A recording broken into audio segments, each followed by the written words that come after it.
Fajar di desa Pucangsari datang seperti biasa, pelan tapi pasti. Kabut tipis turun dari perbukitan di sebelah utara, membelai pucuk-pucuk pohon kopi dan cengkih yang berjajar rapi di kebun warga. Ayam jantan sudah beberapa kali berkokok, tapi sebagian besar penduduk desa masih terlelap. Jalanan tanah yang membelah kampung tampak sepi, hanya beberapa embun yang menggantung di rerumputan liar di pinggirnya. Di sebuah rumah sederhana berdinding papan dan beratap genting tua, tinggal seorang perempuan bernama Mbak Ratri. Usianya baru menginjak 35 tahun, tapi kulitnya yang sawo matang dan garis halus di wajahnya membuatnya terlihat lebih dewasa. Ratri sehari-hari bekerja sebagai bidan kampung, membantu para ibu melahirkan di sekitar desa. Bukan bidan resmi bersertifikat, tapi pengalaman bertahun-tahun membuat namanya cukup dipercaya warga. Kemampuannya dianggap lebih halus dibanding tenaga kesehatan di puskesmas. Apalagi ia sering memberi ramuan herbal yang katanya bisa memulihkan tenaga ibu lebih cepat. Pagi itu, ia bangun lebih awal. Bukan karena ada panggilan darurat, tapi karena semalam tetangganya, Bu Surti, datang tergopoh-gopoh meminta tolong. Menantunya di dusun seberang sedang hamil tua, dan rasa mulasnya mulai datang. Kalau bisa, Mbak Ratri ikut besok pagi.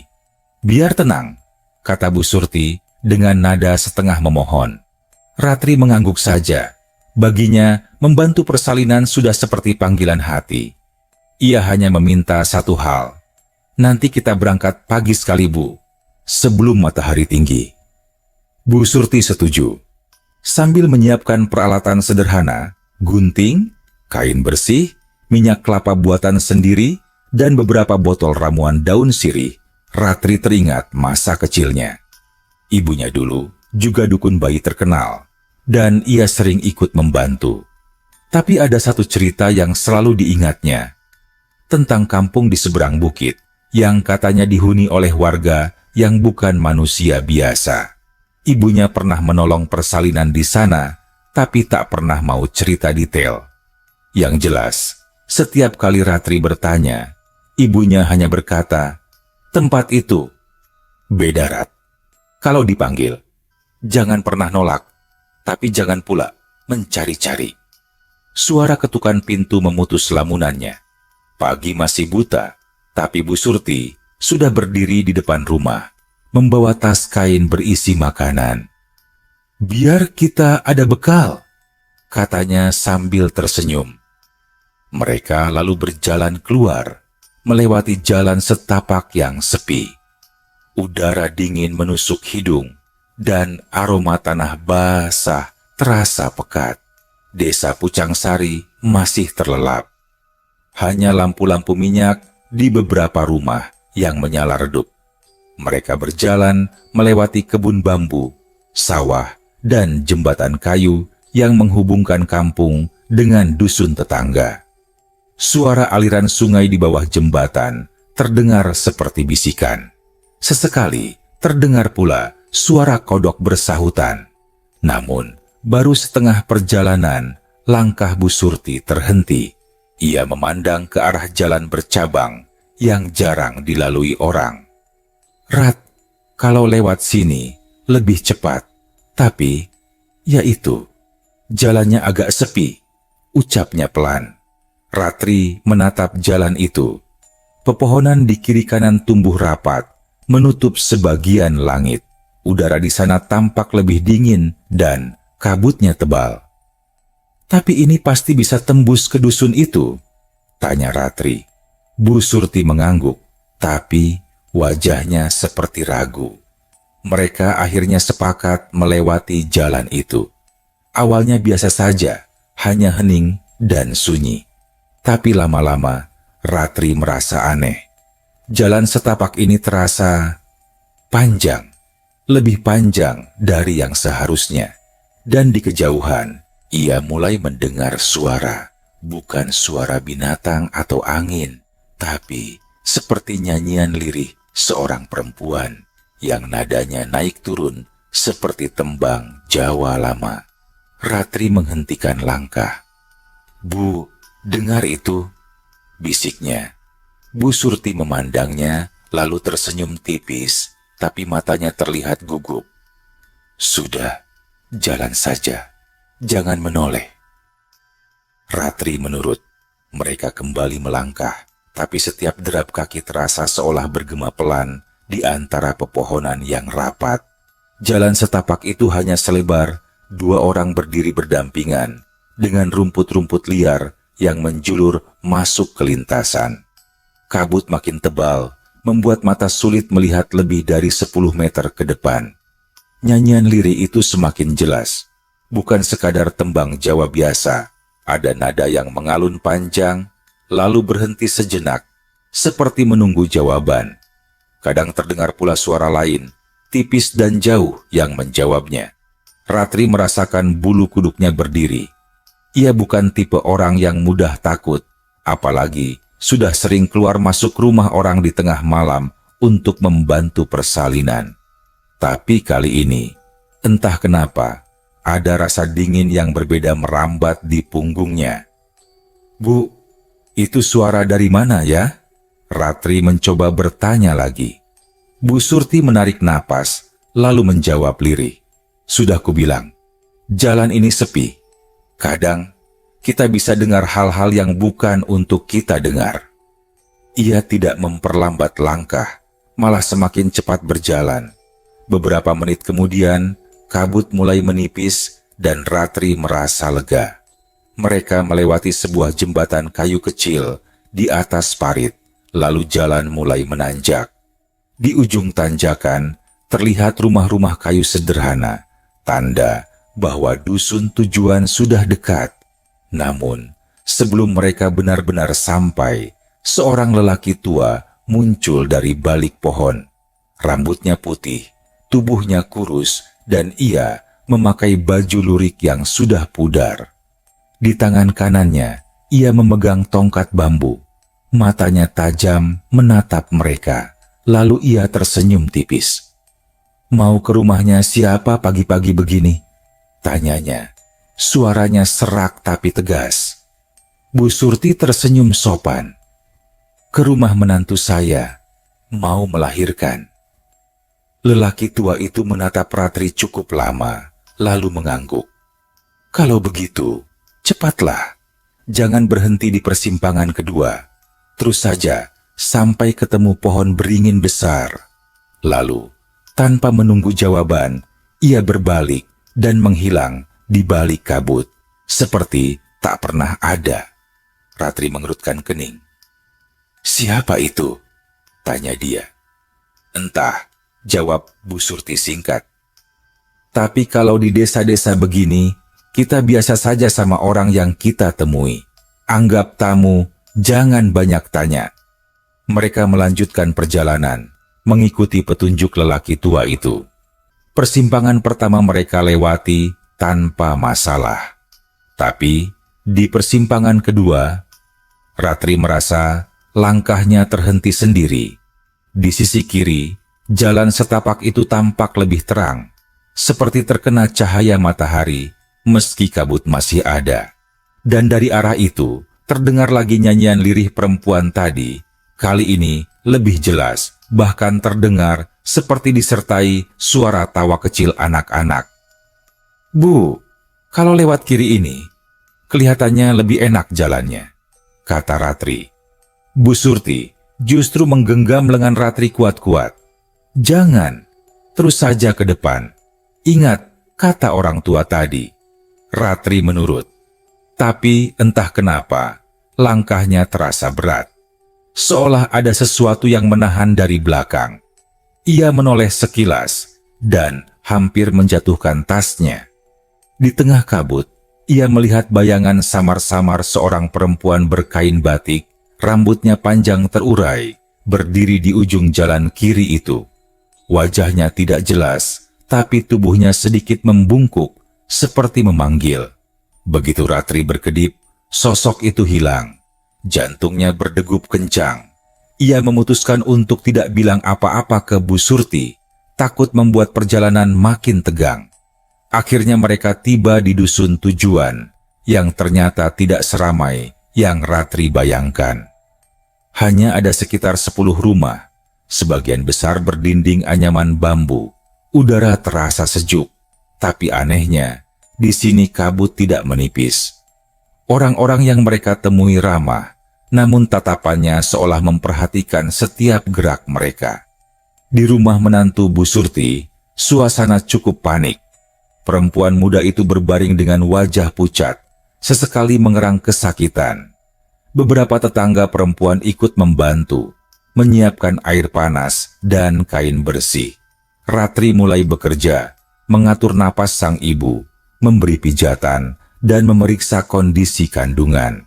Semua berjalan normal, sampai tiba-tiba dari luar rumah terdengar langkah kaki ramai, seperti rombongan orang datang. Tapi saat pintu dibuka, tak ada siapa-siapa. Hanya kabut yang menggantung di halaman. Salah satu tetangga berbisik pada Bu Surti, cukup keras sehingga Ratri bisa mendengar. Mungkin mereka datang mau lihat, tapi jangan hiraukan. Kalau di sini, tamunya bisa macam-macam. Ratri terdiam. Ada nada aneh di ucapan itu, seperti menyiratkan sesuatu yang lebih dari sekadar tetangga manusia biasa. Persalinan berjalan lancar. Setelah hampir 2 jam berjuang, perempuan muda itu melahirkan bayi laki-laki yang sehat. Tangisannya nyaring, membuat semua orang di ruangan tersenyum lega. Ratri memotong tali pusar dengan hati-hati, lalu membersihkan bayi itu sambil memberi ramuan daun sirih di perut sang ibu. Sambil menimang bayi, Ratri merasa kehangatan mengalir di dadanya. Momen seperti inilah yang selalu ia sukai, melihat kehidupan baru lahir ke dunia, meski kadang harus melewati malam-malam panjang dan perjalanan melelahkan. Namun, kegembiraan itu sedikit terusik ketika ia melihat dari celah jendela. Ada bayangan orang-orang berdiri di kejauhan, di balik kabut. Mereka diam saja, tapi seperti sedang memperhatikan. Wajah mereka tidak jelas, hanya siluet yang samar. Begitu ia berkedip, bayangan itu menghilang. Siang menjelang, tapi kabut di dusun ini tak kunjung hilang. Ratri dan Bu Surti duduk di beranda rumah setelah selesai membantu persalinan. Beberapa tetangga datang membawa makanan, sekadar berbasa-basi dan berterima kasih. Dari percakapan mereka, Ratri menangkap satu hal yang membuatnya menahan napas. Syukurlah Mbak Ratri mau datang. Kalau tidak, mungkin kami harus memanggil Mbah Narti, kata seorang perempuan tua sambil menyeruput teh. Mbah Narti, Ratri mengulang pelan. Perempuan itu menatapnya, lalu mendekat, seperti hendak berbisik. Dukun bayi, tapi bukan orang sini. Dia tinggal di kampung seberang bukit. Orang bilang, kampung itu bukan kampung biasa. Tatapannya sedikit berubah saat mengucapkan kalimat terakhir. Ratri mencoba tersenyum. Maksudnya, kampung Bunian? Ia mengucapkannya sambil setengah bercanda, tapi perempuan itu justru mengangguk pelan. Kami jarang memanggilnya, hanya kalau keadaan benar-benar mendesak, katanya. Kalau Mbah Narti yang menolong, bayinya pasti selamat. Tapi ada syaratnya. Ratri menunggu, tapi perempuan itu malah terdiam. Ia baru hendak bertanya lebih lanjut, ketika dari arah jalan terdengar suara langkah kaki, terdengar ringan tapi teratur. Dari kabut muncul sosok perempuan tua dengan rambut putih disanggul rapi, memakai kebaya hitam dan kain lurik. Wajahnya teduh, namun matanya seperti menyimpan rahasia. Semua orang di beranda langsung menunduk hormat. Mbah Narti, bisik Bu Surti. Suaranya penuh campuran hormat dan gugup. Perempuan itu tersenyum pada Ratri. Jadi ini bidan muda yang tadi membantu? Bagus sekali. Tangannya halus. Kau pasti sering membantu persalinan. Ratri mengangguk sopan. Sedikit, Mbah. Sudah biasa di kampung. Mbah Narti lalu duduk di bangku bambu, memandang ke arah bayi yang baru lahir. Anak ini kuat, tapi ingat, rawat baik-baik. Jangan dibawa keluar saat kabut tebal. Ada yang suka menjemput. Kalimat itu diucapkan dengan nada lembut, tapi membuat bulu kuduk Ratri berdiri. Tanpa banyak bicara lagi, Mbah Narti berpamitan. Tapi sebelum melangkah pergi, ia menatap Ratri sekali lagi. Kalau engkau sempat, mampirlah ke tempatku. Ada yang ingin kutunjukkan. Ratri terpaku. Ajakan itu terdengar ramah, tapi entah kenapa, ia merasa ada sesuatu di baliknya. Bu Surti menepuk bahunya pelan. Kalau Mbah Narti yang mengundang, biasanya tak baik ditolak. Sepulangnya ke desa Pucangsari sore itu, langkah Ratri terasa berat. Ucapannya terus terngiang di kepala. Dan malamnya, sebelum tidur, ia bermimpi aneh. Berjalan di sebuah kampung yang sunyi, dengan rumah-rumah kayu berlampu kuning temaram. Di setiap rumah, terdengar suara bayi menangis. Namun, tak ada satupun orang dewasa di sana.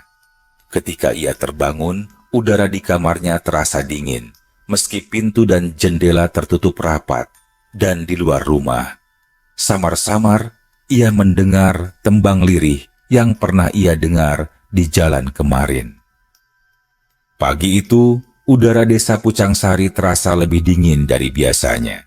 Ratri duduk di teras rumah, memandangi uap hangat yang naik dari cangkir tehnya. Semalaman ia sulit tidur, memikirkan undangan Mbah Narti. Ia tak pernah menganggap cerita kampung Bunian lebih dari sekadar dongeng orang tua. Tapi kejadian kemarin, ditambah mimpi aneh yang dialaminya, membuat pikirannya terus gelisah. Sekitar pukul 8, Bu Surti datang. Rat, kamu mau ke rumah Mbah Narti? Katanya dia menunggu. Ratri terdiam sesaat. Kita bisa lewat jalan biasa? Bu Surti menggeleng. Dia tinggal di belakang bukit itu. Jalan biasa cuma sampai ladang. Setelah itu, ya kita ikuti saja petunjuknya. Ratri akhirnya setuju. Mereka berdua berjalan menyusuri jalan setapak di belakang desa. Semakin jauh melangkah, semakin jarang mereka bertemu orang. Sawah berubah menjadi kebun kopi, lalu berganti menjadi hutan kecil dengan pohon-pohon tinggi. Suara burung dan serangga terdengar, tapi entah kenapa, udara terasa berbeda, lebih sejuk, tapi juga lebih berat. Setelah hampir setengah jam, mereka sampai di sebuah sungai kecil. Airnya jernih, mengalir di antara bebatuan hitam. Ada jembatan bambu melintang, cukup untuk dilewati 2 orang. Bu Surti berhenti di ujung jembatan, lalu berbisik, mulai dari sini, jangan berbicara kecuali perlu. Dan kalau ada yang menyapa di jalan, abaikan saja. Ratri merasa aneh, tapi menurut. Mereka menyeberangi jembatan. Begitu sampai di seberang, kabut tipis mulai muncul. Jalan setapak bercabang 2, dan Bu Surti langsung memilih jalur kanan tanpa ragu. Di tengah perjalanan, Ratri mulai mendengar suara langkah lain di belakang mereka. Pelan, tapi mengikuti ritme mereka. Sesekali ia menoleh, tapi tidak melihat siapa-siapa. Hanya kabut dan pepohonan. Sampai akhirnya, dari kejauhan, ia melihat sosok perempuan muda membawa bakul anyaman. Perempuan itu tersenyum ramah, melambaikan tangan seolah ingin mendekat. Tanpa sadar, Ratri melambatkan langkah. Tapi, genggaman tangan Bu Surti mengencang. Jangan, bisiknya lirih, tanpa menoleh. Mereka terus berjalan. Anehnya, suara langkah di belakang justru terdengar semakin dekat. Tapi begitu mereka melewati tikungan tajam, suara itu hilang begitu saja. Tak lama kemudian, jalan setapak menanjak, dan di puncak tanjakan itu, Ratri melihat pemandangan yang membuatnya tertegun.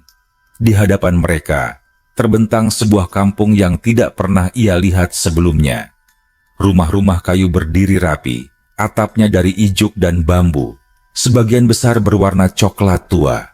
Di halaman rumah, terlihat perempuan-perempuan menjemur kain batik, sementara anak-anak berlari-lari sambil tertawa. Yang aneh, suasana kampung itu terasa terlalu tenang. Tidak ada suara ayam berkokok, tidak ada suara radio, bahkan angin pun hampir tak terdengar. Semua orang yang mereka lewati tersenyum ramah, tapi tatapan matanya lama, seperti mengukur siapa yang datang. Di tengah kampung, sebuah rumah panggung lebih besar dari yang lain berdiri mencolok. Di depannya, Mbah Narti sudah menunggu, duduk di kursi kayu sambil memintal benang. Senyumnya lebar, tapi matanya tajam mengamati Ratri dari ujung kepala hingga kaki. "Selamat datang Ratri," ucapnya pelan. "Kau sudah sampai di tempat yang jarang dikunjungi orang dari luar." Ratri mencoba tersenyum. "Kampung ini indah sekali, Mbah. Tapi kenapa saya tak pernah dengar namanya?" Mbah Narti menatapnya lama, lalu berkata, "Karena kau hanya bisa ke sini kalau diundang." Ratri menelan ludah. Ucapan itu terasa seperti kunci yang membuka pintu ke sesuatu yang lebih besar. Ia mulai sadar, ini bukan sekadar kunjungan biasa.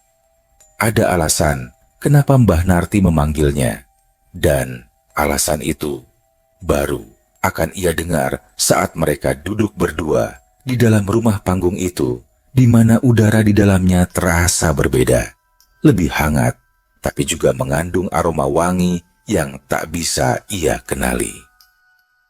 Di dalam rumah panggung Mbah Narti, suasana terasa berbeda dari luar. Lantainya dari kayu jati tua, licin karena sering dibersihkan. Bau harum yang samar tercium, campuran wangi bunga melati, dan sesuatu yang asing, seperti daun kering yang dibakar perlahan. Mbah Narti mempersilakan Ratri duduk di tikar pandan. Di depannya, sebuah meja rendah dipenuhi botol kaca berisi ramuan, kain panjang, dan alat-alat persalinan tradisional yang tertata rapi. Di sudut ruangan, ada ranjang bambu yang ditutup kelambu putih. "Ratri," suara Mbah Narti pelan namun tegas, "aku memanggilmu karena malam ini akan ada persalinan yang tidak bisa kutangani sendiri." Ratri sedikit heran. "Kenapa, Mbah? Bukankah Mbah sudah sangat berpengalaman?" Mbah Narti menatapnya lama. "Anak ini bukan bayi biasa. Ibunya bukan orang luar, tapi bukan pula sepenuhnya dari sini. Aku butuh tanganmu, tangan yang belum terikat janji pada siapapun di kampung ini." Kata-kata itu membuat Ratri merinding, tapi rasa penasaran mendorongnya untuk bertanya. "Maksud Mbah, kampung ini benar kampung Bunian?" Mbah Narti hanya tersenyum samar. "Kau sudah melihat dan merasakannya sendiri kan? Kalau ini kampung biasa, mana mungkin kau bisa datang tanpa peta?" Sebelum Ratri sempat merespons, terdengar suara pintu diketuk pelan. Seorang lelaki muda masuk, wajahnya pucat. "Mbah, waktunya sudah dekat." Mbah Narti berdiri, lalu memberi isyarat pada Ratri untuk mengikutinya. Mereka melewati lorong kayu sempit menuju sebuah kamar di bagian belakang rumah. Di sana, seorang perempuan muda berbaring, tubuhnya kurus, tapi wajahnya cantik dan pucat. Kain batik menutupi tubuhnya, dan kedua tangannya menggenggam erat ujung selimut. Ratri langsung mengenali tanda-tanda. Kontraksi sudah mulai.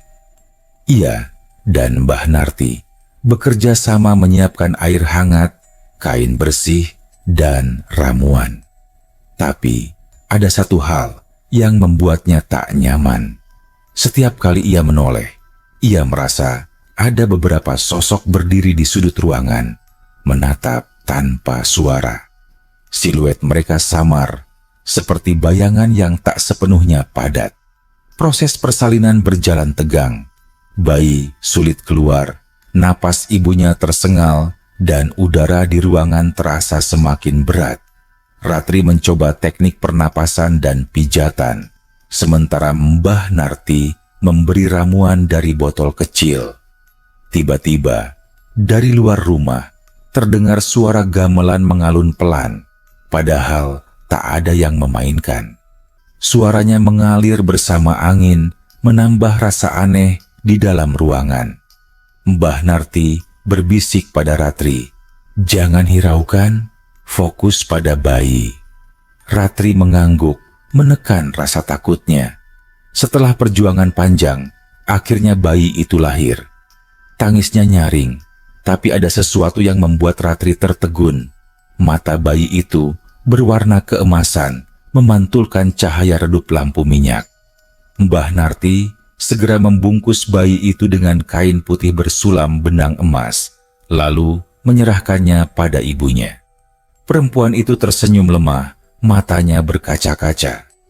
"Terima kasih, kalian menyelamatkannya." Ratri menarik napas lega, tapi sebelum ia sempat bertanya lebih banyak, Mbah Narti mengajaknya keluar. Mereka duduk kembali di ruang depan. Wajah Mbah Narti kini tampak lelah.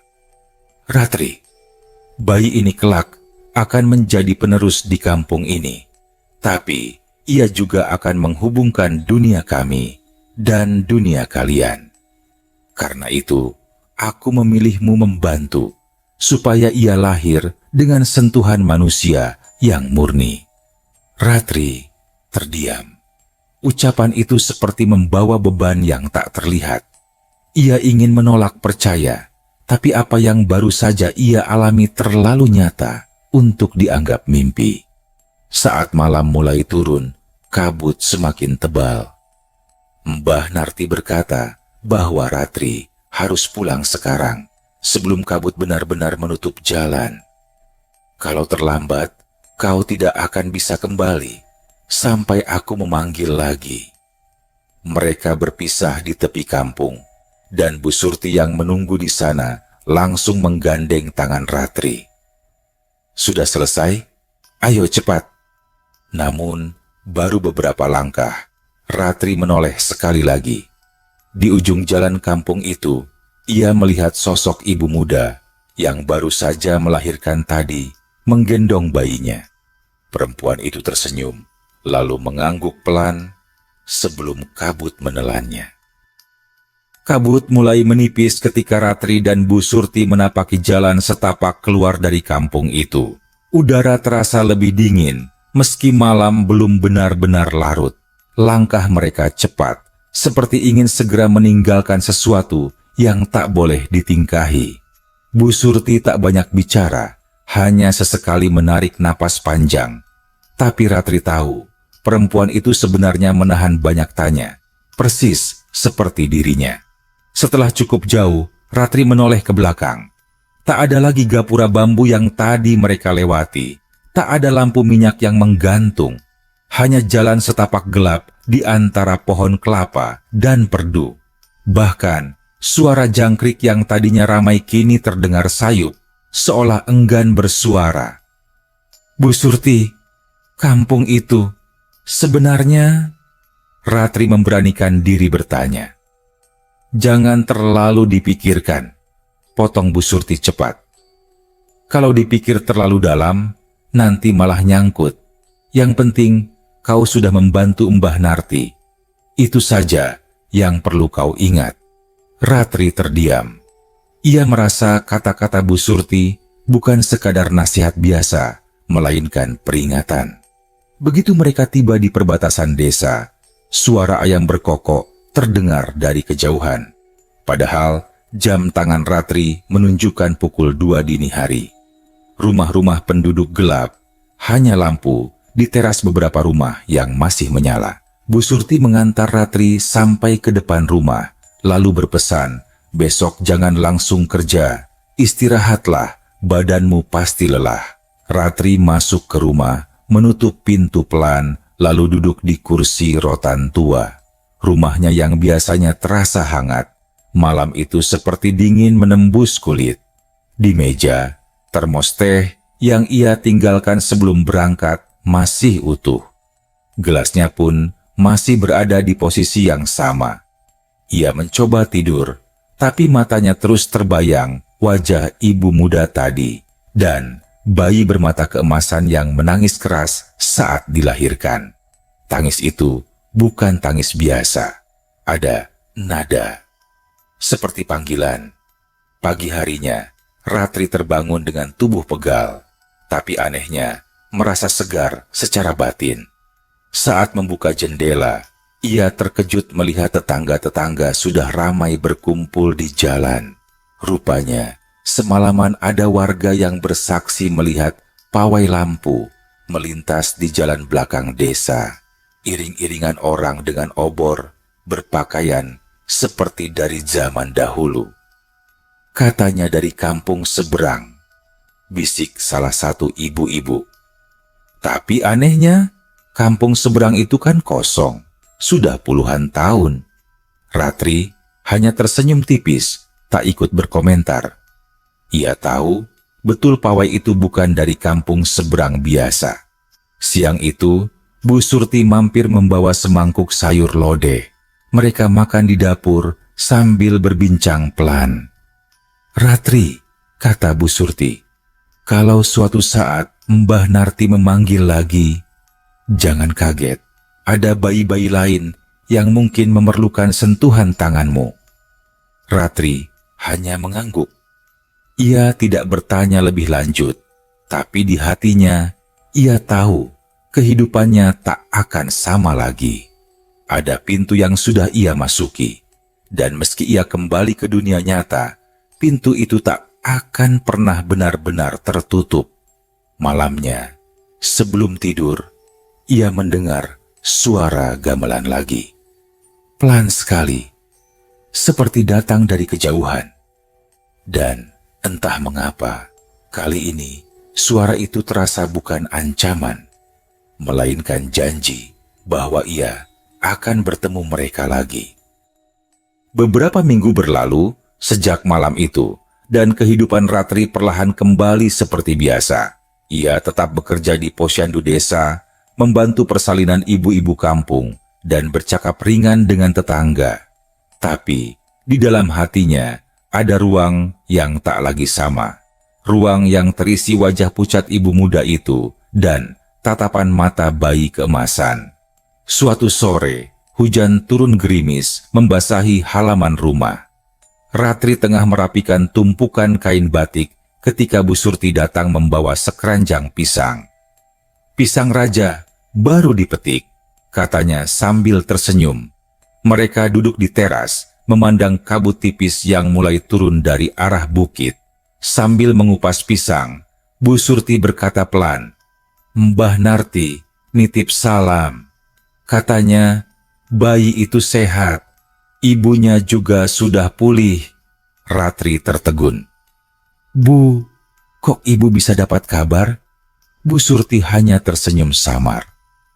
"Kalau kita sudah pernah masuk ke kampung itu, kadang mereka yang di sana juga bisa masuk ke dunia kita, sekadar memberi kabar atau sekadar memastikan kita baik-baik saja." Malam harinya ketika Ratri sedang menutup jendela, ia melihat sesuatu di ujung jalan kampung. Dalam cahaya remang, tampak sosok perempuan muda berdiri sambil menggendong bayi. Perempuan itu mengenakan kain putih bersulam emas, kain yang sama saat persalinan malam itu. Ratri terpaku. Perempuan itu menatapnya, lalu menunduk menatap bayi dalam gendongannya. Tangis kecil terdengar, samar tapi jelas. Bayi itu mengangkat wajahnya, dan Ratri kembali melihat mata itu, mata keemasan yang memantulkan cahaya lampu rumahnya. Perempuan itu mengangguk pelan, senyumnya tenang, lalu berjalan perlahan ke arah kabut. Beberapa langkah kemudian, sosoknya lenyap begitu saja, seolah ditelan udara malam. Ratri berdiri lama di depan pintu, hatinya hangat sekaligus berat. Ia tahu pertemuan itu bukan kebetulan, dan meski ia tak tahu kapan akan dipanggil lagi, ia yakin hubungan itu tak akan pernah putus. Di kejauhan, suara gamelan terdengar sekali lagi. Tidak menyeramkan, tidak pula sedih. Lebih seperti lagu pengantar tidur untuk seorang bayi di kampung Bunian yang lahir dengan sentuhan manusia dan kelak mungkin akan mencari jalannya sendiri di antara dua dunia. Ratri menutup pintu dengan senyum tipis. Di balik semua misteri, ia merasa ia baru saja menerima sebuah janji.